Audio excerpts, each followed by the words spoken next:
தர்மபுரியை சேர்ந்தவர் புகழேந்தி. அவருடைய ஆருயிர் நண்பர் சதீஷ். இவங்க ரெண்டு பேரும் திக் ஃப்ரெண்ட்ஸ். கொஞ்சம் புகழேந்தி பாத்தீங்கன்னா ரைஸ் மில் ஓனருடைய பையன். ஓரளவு நல்ல கொஞ்சம் வசதியானவன். சதீஷ் ஒரு மீடியம்.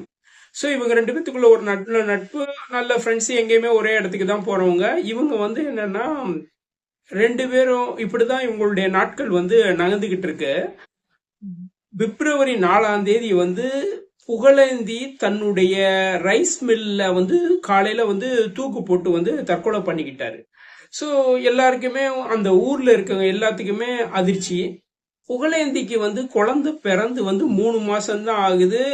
ஸோ வீட்டோட சூழ்நிலை எல்லாமே மாறி இருக்கும். ஒரு மகிழ்ச்சியான இருக்கக்கூடிய நேரத்துல புகழேந்தி ஏன் தற்கொலை பண்ணாரு அப்படின்னு பல பேர் அக்கம் பக்கம் எல்லாமே பேசுறாங்க.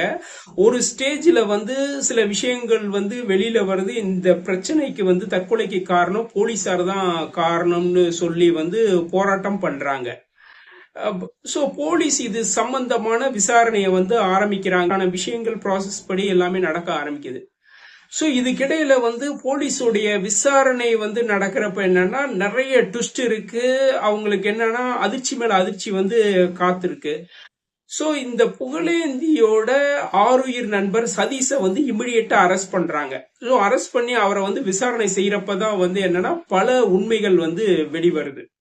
இதுல முக்கியமான விஷயம் என்னன்னா, போலீசார் துப்பறிஞ்ச விஷயத்த சொல்லணும். 2021 புகழேந்தியும் அவருடைய நண்பர் சதீஷும் என்னன்னா, இளம் பெண்களோட தனிமையில இருந்திருக்காங்க. இப்படி சில விஷயங்கள் பண்ணிருக்காங்க. புகழேந்தி என்னன்னா, கொஞ்சம் மணி படத்தவன். சதீஷ் கொஞ்சம் மணி இல்ல, ஒரு சாதாரண வீட்டு பையன் தான். சோ அவனுக்கு திடீர்னு விபரீதமான ஒரு ஆசை வருது.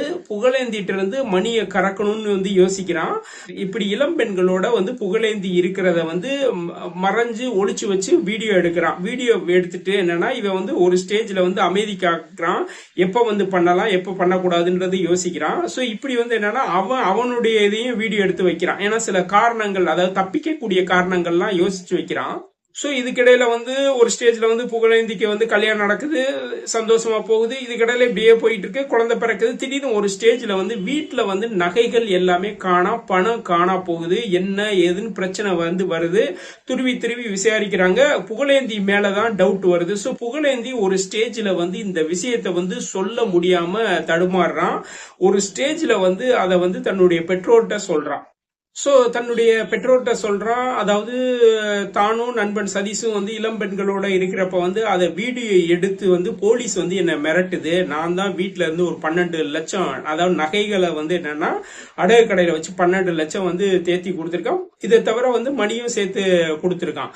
யார் மூலமா கொடுத்திருக்கான்னா, சோ இவனுக்கும் த்ரெட் இருக்கு, அந்த ஃப்ரெண்டு நண்பன் அவனுக்கும் த்ரெட் இருக்கு. சோ இது மூலமா பேசி ஒரு ஆள் மூலமா வாங்கிட்டு போனாங்க அப்படின்னு சொல்றாங்க. சோ அந்த குடும்பம் ரொம்ப அதிர்ச்சி ஆகுது. இப்பதான் குழந்தை பிறந்திருக்கு. மகிழ்ச்சியா இருக்க வேண்டிய குடும்பம் மணி இல்லாம ஒரு மாதிரி, என்னடா இது, இங்க என்ன என்ன தப்பு நடந்துச்சு அப்படின்ற விஷயத்த கேட்டோன்னா இவங்களுக்கு ரொம்ப ஆச்சு. மனைவி என்னன்னா, தன்னுடைய கணவன் வேறொரு பெண்ணோட இருந்திருக்கான்ற விஷயத்த கேட்டோன்னே டோட்டலா அவங்க ஆஃப் ஆயிட்டாங்க. தவிர குடும்பத்துல மணின்றது ஒரு ஒரு ரைஸ் மில் நடத்துறதுன்றது ஒரு சாதாரண விஷயம் இல்ல. சோ மணி எப்பயுமே நம்மளுக்கு முன்னுக்கு பின்னு தேவைப்படும். சோ மணியை டோட்டலா ஒரு 12 லட்சம் போகுதுன்றப்ப பாத்துக்கோங்க. சோ இப்படி போனா உண்மையில அந்த குடும்பம் அதிர்ந்துச்சு. சோ என்னன்னா, குடும்ப நபர்களுக்குள்ள தேவையில்லாத பிரச்சனைகள், தேவையில்லாத சங்கடங்கள், ஒரு ஒரு திருப்தியற்ற ஒரு லைஃபா மாறுது. சோ இவன் என்னன்னா, திடீர்னு போயிட்டு இவன் தன்னுடைய வாழ்க்கையை தற்கொலை பண்ணி முடிச்சுக்கிறான்.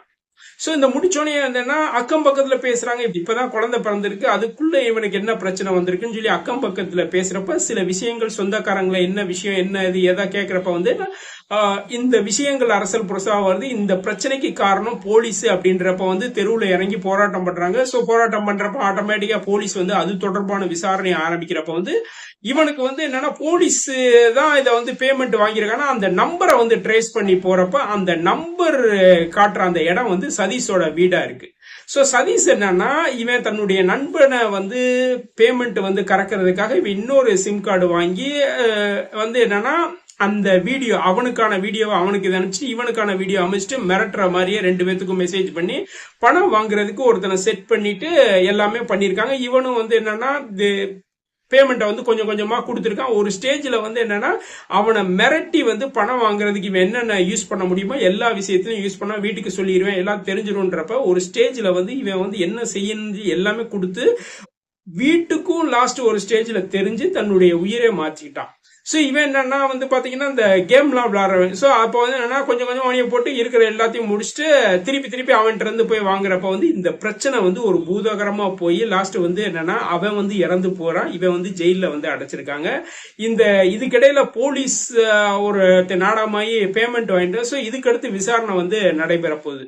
ஸோ நீங்க வந்து என்னன்னா ஒரு தப்பு பண்ணிட்டீங்கன்னா அந்த தப்பு பண்ணிட்டீங்கன்னா போய் வந்து ஒரு உண்மையை ஒத்துக்கோங்க. ஸோ இல்லைன்னா இந்த போலீஸ் வந்து ஒருத்தன் உங்ககிட்ட மணி கேட்கிறான்னா மணியை வந்து கேட்டுக்கிட்டே தான் இருப்பான். உங்ககிட்ட இருந்து எவ்வளவு சுரண்ட முடியுமோ சுரண்டுவான்.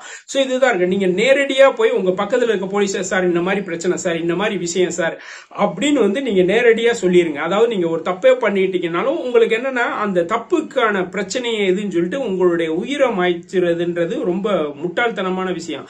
அதாவது வந்து நீங்க வந்து என்னன்னா தவறான வழியில போயிட்டீங்க. ஸோ அந்த தவறான வழியில போய் திருந்துறதுக்கு ஒரு வாய்ப்பை வந்து நீங்க தேடணும். அதெல்லாம் தேடல. நான் வந்து என்னன்னா ஐயோ எல்லாத்தையும் தெரிஞ்சிச்சு அவமானப்பட்டேன் உடனே முடிச்சிடுறீங்க. இப்ப இந்த குழந்தையோட நிலை என்ன? சோ பெற்றோருடைய மனநிலை என்ன? அதாவது ஒருத்தனை வந்து இவ்வளவு தூரம் படிக்க வச்சு வளர்த்துட்டு நான் வந்து உயிரமா வச்சுக்கிறேன்னா என்ன விஷயம் அது? அதெல்லாம் வந்து நீங்க வந்து யோசிக்கணும். அதாவது தப்பு செய்யறதுக்கு முன்னாடி நீங்க யோசிக்கணும்.